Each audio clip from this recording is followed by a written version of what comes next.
I am the Philosophical Bachelor, and today I'll be talking about the myth of certainty.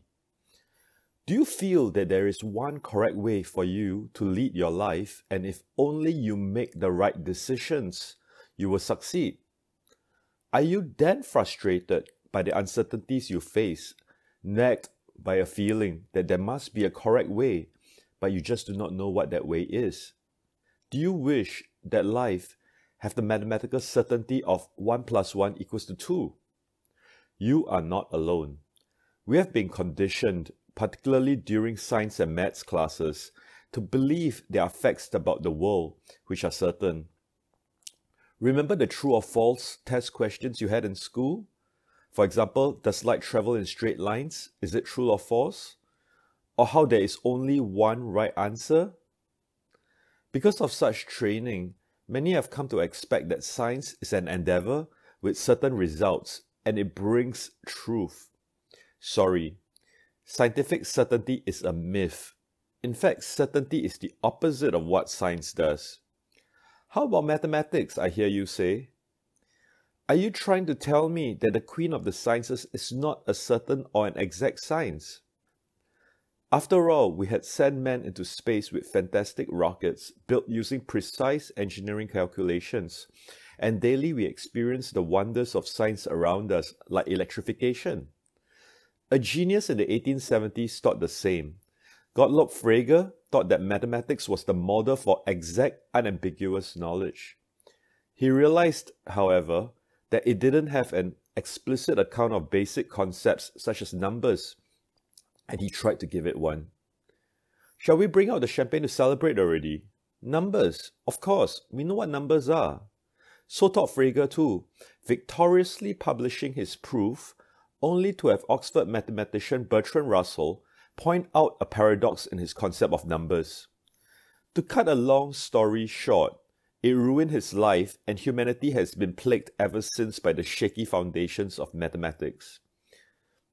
If even mathematics is uncertain, don't you think you are asking too much when you expect certainty in your life? Even when the sciences produce clear and replicable results, it often only happens in the confines of the laboratory. The real world is far more complicated. Engineers know this well. That is why when they build machines and structures, they do not just rely on what the equations tell them. They throw in a generous safety factor. It will be heavier and cost more, but at least they can sleep well at night, knowing they have compensated for unexpected factors that do occur in reality. How about us? Clearly, we need to steel ourselves against the vagaries of life. Renowned existentialist Jean-Paul Sartre told a story about a man torn between serving his country during a war or staying home to comfort his sick mother. This is not a scientific problem. Most questions we encounter in real life aren't scientific ones. Does philosophy have an answer for us? The morality of sympathy and devotion to one's loved ones, and the morality of duty and patriotism to one's country conflict. Perhaps religion might have an answer for us. How about the Christian doctrine of loving others as we love ourselves? Should a man love his mother and stay, or love his brothers in arms and go?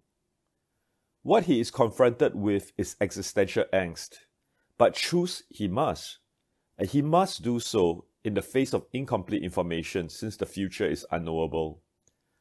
Our world is full of uncertainty, but we need not despair. Uncertainty also means possibilities, from the banal to the life-changing. Coffee or tea? How about an abortion? Should we rise up to fight injustice? Should we give up and die? Once again, science is of no help. These are not scientific questions. But first, let us realize that to expect scientific certainty is absurd. Not only is there no such thing, the truly important questions we face in life are not scientific questions that we can resolve by a series of calculations. We can certainly be guided by science or religious belief and so on, but ultimately it is we who have to decide. Sartre writes, "Man makes himself by the choice of his morality, and he cannot but choose a morality." The price of freedom is uncertainty. Instead of frustration, let us embrace that uncertainty and find in ourselves the courage and wisdom to decide how to live. Know that life and the human condition is not predetermined. There is not just one right way. We can make of our lives what we will. Now, that's a reason to celebrate. Cheers!